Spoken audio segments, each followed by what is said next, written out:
I am a learning technologist for the Faculty of Health and Applied Science. My job, which I'll come on more to in a while, but is full-time PebblePad. I'm employed by the uni to do PebblePad and nothing but PebblePad. Part of the talk is about the advantages and disadvantages of that. So what I want to do is, Matt drafted me in at quite short notice to do this, and he was like, just tell your story of implementing PebblePad, and I'm going to try and do it on the theme of future ready, because as will become apparent, I think if I tell my story from the beginning, this will be more like a self-help session for me, and I might end up weeping in the corner. So it's to try and keep it sort of to the point of where we are, hopefully give people lessons on how not to do it. That will become apparent from the start, but what we've taken on board and how to improve it. To start, this is Glenside. So UE has 2 campuses. We're based at Glenside. It used to be a mental health asylum. That again leads into kind of what I'll be talking about. So this is HAS. This is the Faculty of Health and Applied Sciences. We have potentially 7,000 plus students. I look after the allied health professions, health and social science, applied sciences, nursing and midwifery. So it's all across the spectrum of health. We are probably the largest faculty use of PebblePad. UE has about 27,000 students, so we look after in HAS a quarter of that cohort. At the moment, our largest users are sort of midwifery, mental health, community nursing, and our healthcare science coming on board with it this year. It's a real different mix of uses of PebblePad, so it keeps me on my toes. I'm constantly having to look at different ways of using the system, which has helped. Midwifery are by far our best users of it. They really engage with the process, and it's from them that we're taking on a lot of this model that we're rolling out that I'll talk about now. So that brings us to the start of my journey at HAS. I came in 3 years ago now. The uni bought PebblePad 4 years ago. Before I came in, my colleague Claire kind of looked after everything across the whole uni. HAS was seen as a bit of a rebel area. They didn't really want to use it. They felt that they needed an electronic portfolio and competency sign-off, but they had no clear strategy on how to do this. And to tie into that, the uni had just bought PebblePad. They really wanted to use it across the uni for a number of reasons, which actually did lend themselves to HAS. At the time, our management didn't see it that way. They wanted to use something called My Knowledge Map. So I had the university strategy as we're using PebblePad, you must use PebblePad. The faculty strategy when I came in was find some users of My Knowledge Map as well and really test. And there's no difference between the two.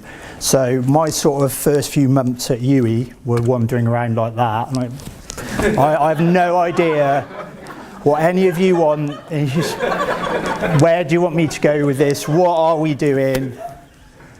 Please help. Let's have a clear strategy. And then coupled with that, there'd been a real negative attitude around portfolios, PebblePad and so on in the uni. And this is a mem that my colleague actually built and sent me a few months later with some of my frustrations. It's not going to happen. The staff don't want it. It's not going anywhere. We need to. And so you kind of the first few months were just a blur of what am I doing here. But it did start to change. So as I said, what happened was I came in. I'm a learning technologist focused on portfolios. Then we had a new director of TEL, which some of you may know, which is Manuel Fortos Perez. He's brilliant. He has a real clear strategy and real grasp of things, and he just came in after having a self-help session like this with him. It was like, right, we're using PebblePad. We looked at it, we were like, there's no point doing a pilot of a pilot. We didn't even want to do a pilot. Let's just go with PebblePad. It's going to get the support. We like the sense of community that's out there. We went with this staged implementation policy, and then the first thing we decided was let's not be afraid to say no. There was this rumour going around of staff coming to us saying we've been told everything has to go online. No, that's not the case. Why? We're not going to put a portfolio online if it's working for you. as Paul said, we want the education technology to aid you. If there's a benefit to you using it, we'll sit down and we'll work with you, but we don't want people who are just going to try and disrupt the system, who are not going to use it, who are looking to make it not work. And I think that's the biggest thing we took at the beginning, was those departments that had a pilot, they'll find it out. If you've got a few students trialing it, they'll just go, it's not quite working for us, let's go back to the paper-based. So we were always looking for people who are willing to use it wholesale and be like, we're afraid it might go wrong, things might not work, but we need to do this, we need to embrace it to work with it and get it going. So that was kind of it. Just to go into a bit of theory, this is a strategy that we try and use with our staff. It's I took it from when I was working in business. It's crawl, walk, run, fly, and it's kind of just getting through to people. What do you want to do at the start? If you're just, when you're a baby, when you're crawling, you slowly start to learn how to walk, and you need help to prop yourself up and get there. Once you're walking, you might want to start to be able to run, and ultimately then you can fly with any idea. So it's kind of, we talk about what do you want to do at the early stages, what are the basics we can do to get this working, what's your first problem? Okay, so what can we do to then get you to a walking stage where that's a bit less of a problem? And actually, another colleague raised a good point, that what you can do is sometimes you can go back a steps, because when you can't run, you might walk somewhere. If you can't walk, you'll crawl. And actually, our role in this is if you're even struggling to crawl, we'll carry you. We will help you get there. And that's why it was seen that we needed a full-time technologist, because there was just so much. Our academics were always bound about we haven't got the time to develop it, and so it came in. I'll come on to how that can be a problem in the future going forward. So that's kind of what I've just gone on, is how does that work in practice. So it's looking at what do we want at each stage of implementation of PebblePad. Are you looking just to capture competencies? Are you looking to develop a basic portfolio, and then we'll come on to the other bits? Within that, were a few obstacles. We still don't have full support from IT. There's no central support. I am the help desk for the Faculty of Health and Applied Science. It's getting better, but it does mean that I do a lot of tech support that probably goes beyond my remit and my role. That's probably nothing new to anyone in this room. I know, I'm aware, I'm probably repeating a lot of issues that other people have had. And then the other one was, how do we get the staff buy-in? And I think there was a really good point that Andy made yesterday in the special interest group of, it's just, you get them to look at it through clean mindset. There are a lot of people who had heard they'd negative thoughts of PebblePad. So my role was just to kind of come in, sit down with them and say, look, let's look through this, let's start again. I know you don't have a good approach, you might have negative views of PebblePad, but what are the problems of it? And a classic example of that was one of our radiographers, and it was because he'd been talking to a colleague and he's like, PebbleCad can't do this, and it'd sit there and be like, no, you can competency map, yes, we can get assessor sign-offs, yeah, it can do all of that. So, and then, you know, they have that moment of just, they let it all off their chest, you show them how it can work, and it starts getting that buy-in. And over the 3 years, my life gets easier because we have people who like the system now and will stand up and speak for us at conferences. It's not me saying it, because the usual answer is, you're a technologist, you're full-time PebblePad, of course you're going to say it's a brilliant system, so it's great to have these champions now. Of course, with any theory like that one, as I say, there are factors. There's time. We only had so long to go with it. My knowledge is still, I was still trying to get to grips with a new version of the system. Staff turnover, the level of involvement, there's all sorts of realities. So actually, probably a fairer diagram sometimes is that one. And that's quite often how our academics come to us. And it's really getting across to them, we can solve this problem, it might go wrong, we need to make sure we allow ourselves to accept that it could be wrong and there could be problems. It's how we learn from those mistakes. As we were saying with Patrick earlier, we're not going to have all the answers. You're always going to have things you want to make better about it. And if you accept that, and then we look at that in the new version, next time you'll say, well, we want it even better. And that's the way it's going to go. And I think that was the constant battle of my role. So that's my number one tip with it, was just that idea of sitting with the staff, saying, look, just come away from your computer for a bit, let's talk and look at the issues, see where we are, what can we do to improve it. So that was me for 2 years, is sort of stumbling around. We'd make mistakes with the system. We had some things that went massively wrong. We had some things that went massively right. But like I said, so this is kind of what we did. There's no pilots. We looked at scalability. We'd have examples of people coming to us saying, I've got this great idea for PebblePad. I've got 10 students and I want to do this, and then it'll constantly lead. And you're like, well, that's too small a number. It won't be scalable for you in the future because you're going to need to constantly change placements and so on. So let's wind it back and see what will be sustainable for you long term. Because sooner or later, whether you like it or not, I'm going to stop holding your hand and you've got to do the administrative side of it. So there's always that side of it. We had to develop a lot of student and staff guidance that taught them through it. That's less so, and I'll come on to in V5 now. The help is really good with the students. So when we talked about that late night YouTube, the help videos are there, they're on YouTube. We can point them to that. That's freed up a lot of our time. As I say, it's just being patient with it, embracing the failures and celebrating the successes of the system. And that kind of brings us on to where we are now. So we've been rebranded. It's the Education Innovation Team. That's up there so I can remember the name. We still meet with our staff. We try and train the staff as much as possible and get them to do the basics because the system's much more there. Quite often what we do now though is discuss how we would build a workbook with them, what they want from this workbook, and then we go away and build it and then give them the skills to keep sustaining it long term and help them understand the theory. Because quite often when they come to you, usually what we get is, I've got this paper form, I just want that. And you know, that's not the answer necessarily. I know you have these competencies, we'll put that in, but let's think about how we can use it for reflection. And so when you build those tools, it's a case of working with them, because we're not always the experts on the subject, they're not always the experts on portfolios, and sometimes it's both ways. And between you come to an idea.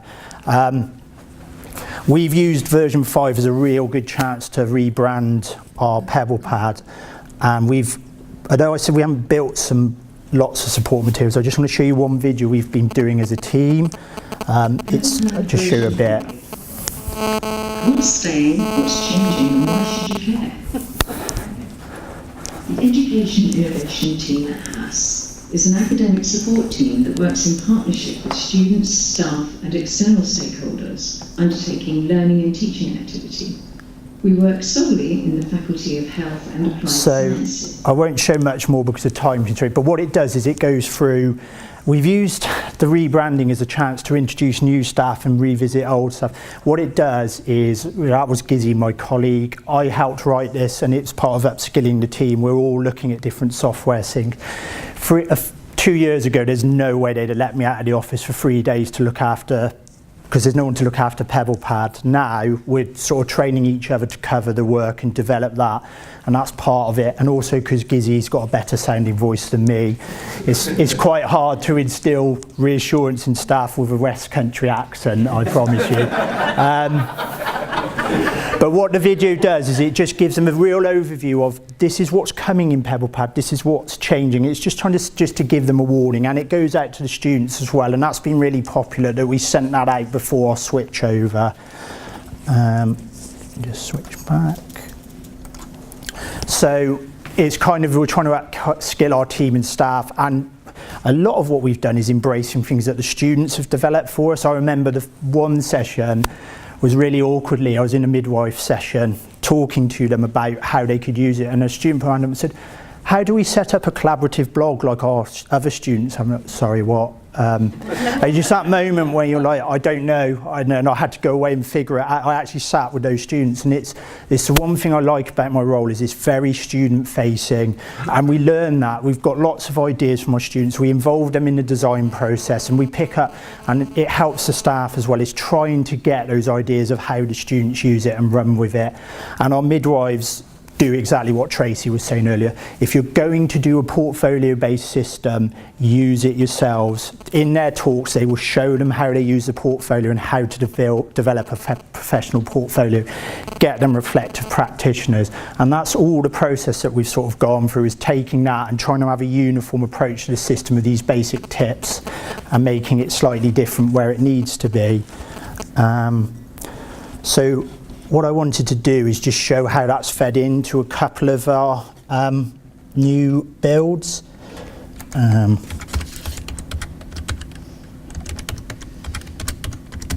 So with V5, what we're trying to do is just keep the workbooks as basic as possible and allow the students as much reflection.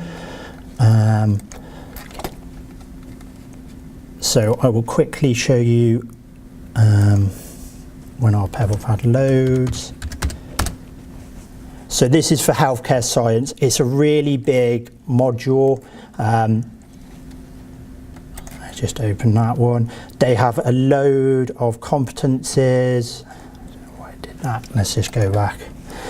So there's loads of pathways, blood work and everything that they have to get competencies on. Lots of forms to fill out, and we've just completely revamped. I'll show this one. The way we're doing our PTP and healthcare. We've started, like Paul, we do use the Pebble Pocket now. We don't have a form. What we encourage the students to do is get the GPs and our associate clinicians ones to sign the form and then take a photo and upload it, just because the feedback from the GPs are they don't have time. They're filling out these papers, so it's a case of you're filling out this paper form anyway, just let the student take a photo and upload it, and that's how they've got on. But it's just a really big, heavy module, and it's where this contents page has come into its own, where they can just jump to their key learning outcomes. We've tried to make it really obvious to the students that they just put their comments in. There's a button, you can attach your evidence. It can be as much evidence as you want, justify it as much as you want. The assessors come in and sign it off. And then the next step for us is trying to make it easier to map for our assessors, because they do lose their minds. There's 40 pages, where do I go? So it's a constant rebuilding process, but this works really well for us at the moment. The next thing we want to do from there is start using the rubrics, and that's my job when I'm back in the office, is start adding those into workbooks. The OneDrive can now be connected, which we're really excited about. OneDrive for Business, all our students get a OneDrive, and we've got ideas around that about how it can link in. And then embed codes, which is the thing at UE. I know Manuel's the most keen, and he'll hammer on, is the idea that students can use our Kaltura and embed videos and so on there. And we're trying to get them to build these all-round, well-rounded portfolios. And that's really helping with the system. And I think it's just, that is the key thing for us, is this idea of how do you think about building a portfolio that they can use for everything and not just a tacked on small bit of a module. And we're trying to get that through, and it's come about from having good users of it in midwifery that have built this process for us to use, that we've then tried to map. So I'm kind of rambling on now, but that's my main point of it, is just it was a long process for us. Hopefully you can see some of the mistakes we've made so that you don't use them if you're in the early stages. But it's one of those ones where it's just a case of not being afraid to go wrong and keeping learning from that, and we just keep going forward with it. And I'm sure we will continue to make mistakes, and I'll have many more Alan Partridge moments. Okay, thank you.